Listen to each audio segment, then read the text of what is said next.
بسم اللہ الرحمن الرحیم۔ السلام علیکم۔ آپ دیکھ رہے ہیں میب سی ٹی وی اور میں ہوں سید مصطفیٰ رضوی۔ ناظرین کرام، آج ہم بات کریں گے ابنائے مندب کے بارے میں۔ جیسا کہ آپ نے آج کل بہت ایک نام سنا ہوا ہے، ابنائے ہرمز۔ ابنائے ہرمز کے بارے میں بہت سارے لوگ جانتے بھی ہیں اور بہت سارے لوگ اس پہ ریسرچ بھی کر رہے ہیں اور کافی لوگوں کو پتہ بھی ہے، لیکن آج ہم بات کریں گے ابنائے مندب کے بارے میں کہ ابنائے مندب کیا ہے، اس کا اختیار کس کے پاس ہے اور اس کو کون بند کر سکتا ہے، اور اگر ابنائے ہرمز کی طرح ابنائے مندب بھی بند ہو گیا تو اس کے کیا کیا نقصانات ہوں گے اور کس ملک کو سب سے زیادہ نقصان ہوں گے اور کس کو فائدہ ہوگا۔ دیکھیں جی، بسم اللہ الرحمن الرحیم۔ پہلے تو آپ سب کا شکر گزار ہوں کہ آپ لوگوں نے مجھے اس پروگرام میں دعوت دی، اور اپنے ناظرین اور سننے والوں کا بھی شکر گزار ہوں۔ دیکھیں جی، ابنائے مندب جو کہ کنیکٹڈ ہے عمان کے جو ابنائے ہیں اس سے بھی، اور ریڈ سی سے آپ بھی، یا جسے آپ کہہ سکتے ہیں کہ دریائے احمر۔ جی، تو اس کا جو جغرافیہ ہے وہ سمجھنے کی ضرورت ہے کہ یہ ایک طرف تو عمان کی طرف سے جو جانے والا راستہ ہے اس پہ بھی آ جاتا ہے، اور دوسری طرف جب یہ مڑتا ہے تو یہ یمن کے ساتھ بھی آ جاتا ہے، صحیح۔ رائٹ سائڈ سے اگر اس طرف سے جائیں تو، اور لیفٹ سائڈ پہ اس کے جو ہے وہ جبوتی آ جاتا ہے، ایٹریکا آ جاتا ہے، اور یہ جو کنٹریز ہیں ان کے پاس بیسیکلی اس جو ابنائے مندب ہے اس کا اختیار ہے۔ اب بیسیکلی جو یہ جگہ ہے اس کا اگر جغرافیہ سمجھ جائیں تو یقیناً اس کی اہمیت کا بھی آپ کو اندازہ ہو جائے گا۔ سب سے زیادہ اختیار کس کے پاس ہے ابنائے مندب کا؟ یمن کے پاس ہے، عمان کے پاس ہے، یا جن کنٹریز کے ساتھ یہ لگ رہا ہے؟ جیسے کہ آپ سے پہلے بھی عرض کیا کہ ابنائے مندب کو اگر آپ دیکھیں نا تو وہ اس کی جو جغرافیائی صورتحال ہے وہ ان 3 کنٹریز کے پاس زیادہ ہے۔ البتہ راستہ عمان کا اسے ضرور لگتا ہے، لیکن جب وہ ریڈ سی میں جا کے جب شپس جاتی ہیں یا اس کا راستہ اختیار کرتی ہیں تو سب سے پہلے ان کو ان 3 کنٹریز کا جن کا میں نے نام لیا ہے ان سے زیادہ ان کے پاس اس کا اختیار ہے۔ البتہ کچھ حصہ جو ہے وہ یمن کے پاس ہے اور کچھ حصہ جو ہے جبوتی اور ایرٹریکا کے پاس ہے۔ تو ایران اس کو بند کر سکتا ہے؟ کیا ایران کے پاس اختیار ہے کہ ایران ابنائے مندب بند کر سکتا ہے؟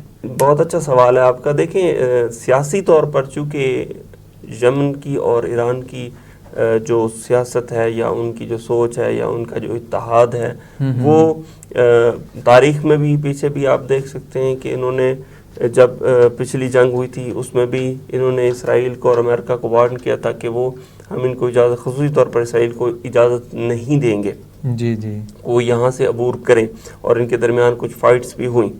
تو یہ اس چیز کو ظاہر کرتا ہے چونکہ ان کے پاس کچھ ٹیکنالوجیز ایسی ہیں جیسے ڈرون ٹیکنالوجی ہوگی، میزائلز ٹیکنالوجی ہوگی، جس کی وجہ سے کوئی بھی ان کے ساتھ کسی بھی طرح کی لڑائی نہیں چاہتا، اور وہ یہ چاہتے ہیں کہ یہ آسانی کے ساتھ اس راستے کو عبور کر کے اپنی منزل تک پہنچے۔ اگر ابنائے ہرمز بند ہوتا ہے، جیسا کہ آپ نے کہا کہ وہ کر سکتے ہیں، یا وار انہوں نے کی تھی پچھلی وار میں بھی، اگر یمن کر دیتا ہے ابنائے مندب کو بند، جی، تو اس کے نقصانات ہوں گے؟ یقینی طور پر دیکھیں، چونکہ ایشیا سے جتنا بھی جانے والا ہمارے یورپین کنٹریز کو آپ یہ کہیں کہ حتیٰ اسرائیل کو بھی اس کا کچھ حصہ جاتا ہے، یہ ساری کنٹریز بہت زیادہ متاثر ہوں گی، کیونکہ یہ وہ راستہ ہے جو سب سے نزدیک ترین راستہ ہے ان تک پہنچنے کا، اور اگر یہ افریقن کنٹریز کو اوپر سے گھوم کے جائیں گے تو ان کا جو خرچہ ہے وہ بھی بڑھے گا، اور ساتھ ہی ساتھ ان کا جو ٹائم ہے پیریڈ وہ بھی بڑھے گا، تو اس سے معاشی جو نقصانات ہیں وہ زیادہ اٹھانے پڑیں گے ان کنٹریز کو، خصوصاً یورپین کنٹریز کو، اسرائیل کو۔ اس کے جو مسائل ہیں وہ ابھی تو نہیں، لیکن لیٹر آن آپ کہہ سکتے ہیں کہ بہت زیادہ کرائسس آ سکتے ہیں۔ جی بہت شکریہ۔ اچھا یہ بتائیں کہ یہ جو ابنائے مندب ہے اس میں کس قسم کا مٹیریل گزرتا ہے اور اس پہ جو لاگت آتی ہے وہ کتنی ہو جاتی ہے؟ یہ بھی بہت اہم سوال ہے۔ دیکھیں، دنیا کا جو نظام ہے وہ آپ کو پتہ ہے کہ زیادہ تر جو سامان ہے وہ آبی راستے سے، یعنی سمندری راستے سے ہی ان ممالک تک پہنچتا ہے، اور یہ جی، سب سے سمجھیں کہ آسان اور سب سے کم ترین ریٹس کے اوپر یہ پہنچتا ہے. اس کے اوپر جو اخراجات آتے ہیں وہ کم آتے ہیں. تو یہ سمجھیں کہ یہ پہلی بات جو آپ نے پوچھی کہ کون کون سا سامان یہاں سے جاتا ہے. دیکھیں دنیا کی سب سے بڑی ضرورت ہے فیول, جی, گیس اور تجارتی سامان وغیرہ جس کے اوپر یہ ممالک چل رہے ہوتے ہیں. جو سامان چائنا یا مشرق وسطیٰ یا دوسرے کنٹریز سے جو آتا ہے سامان اس طرح کا, یا خود سعودی عربیہ سے, کویت, قطر سے جو آئل اور گیس وغیرہ آتا ہے, یہ اسی راستے سے ہی یورپین کنٹری تک پہنچتا ہے. سوئس کنال جو کہ ابھی مصر کے اختیار میں ہے, جو کہ 1869 سے انہوں نے بنائی ہے اور تب سے اس کی اہمیت واضح ہوئی اور تب سے یہ استعمال میں ہے.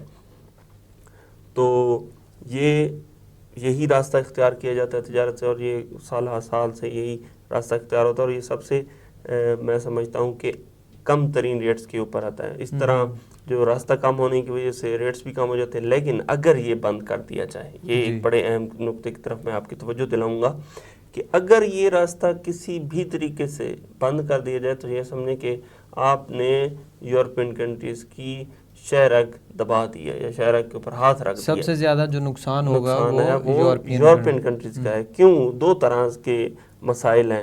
ایک تو یہ کہ وہ دیر سے, جیسے کہ میں نے پہلے بھی ایک سوال کے جواب میں کہا تھا کہ دیر سے پہنچے گا. دوسرا, اگر نہیں پہنچتا اور مال رک جاتا ہے وہاں پر تو لاکھوں لوگ جو ہے نا وہ بے روزگار ہو جائیں گے, یا لاکھوں لوگوں کو بہت زیادہ سفر کرنا پڑے گا, بہت زیادہ مسائل ان کو پیش آئیں گے, اور بہت زیادہ جو ہے نا سختیوں کا سامنا ہو سکتا ہے. مشکلات کا شکار, اس میں میڈیسنس بھی ہوتی ہیں, اس میں مطلب کئی مریضوں کی جان جا سکتی ہے. میں خورد و نوش کی چیزیں, خورد و نوش کی اشیاء ہیں جو کہ یقیناً جو ان پر ادھر سے جاتی ہیں, یا وہاں پر اگر پاور کے لیے, چلانے کے لیے جو چیزیں, جو گیس یا آئل ہے وہ نہیں پہنچتا تو وہ قحط سالی آ سکتی ہے ان ممالک میں. تو اس طرح کے بہت زیادہ مسائل جو ہیں وہ آ سکتے ہیں. یہ بھی ایک کلیئر میسج تھا.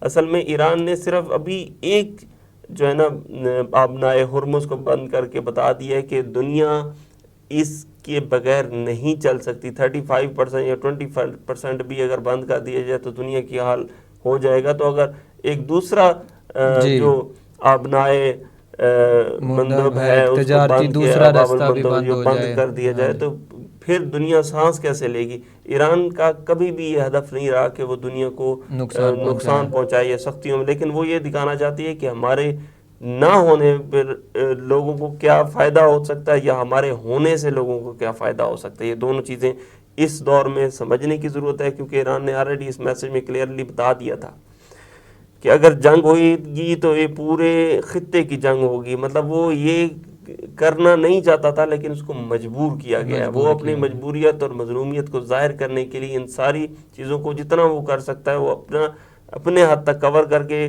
اور ان کو اپنے کنٹرول میں لا کر کے لوگوں کو لیے مفید بنانا چاہتا ہے, دنیا کے لیے مفید بنانا چاہتا ہے, اور دکھانا چاہتا ہے کہ یہ جو دنیا کے لیے نقصان دہ ہیں وہ کون ہے اور دنیا کے لیے مفید ہیں وہ کون ہے.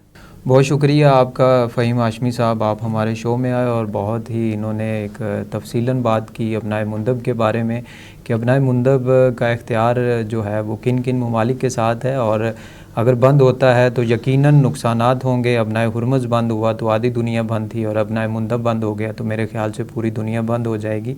اور آپ کا بھی بہت شکریہ میب سی ٹی وی دیکھنے کا. انشاءاللہ نیکسٹ شو کے ساتھ ہم پھر حاضر ہوں گے آپ کے ساتھ. دیکھتے رہیے میب سی ٹی وی. والسلام, خدا حافظ.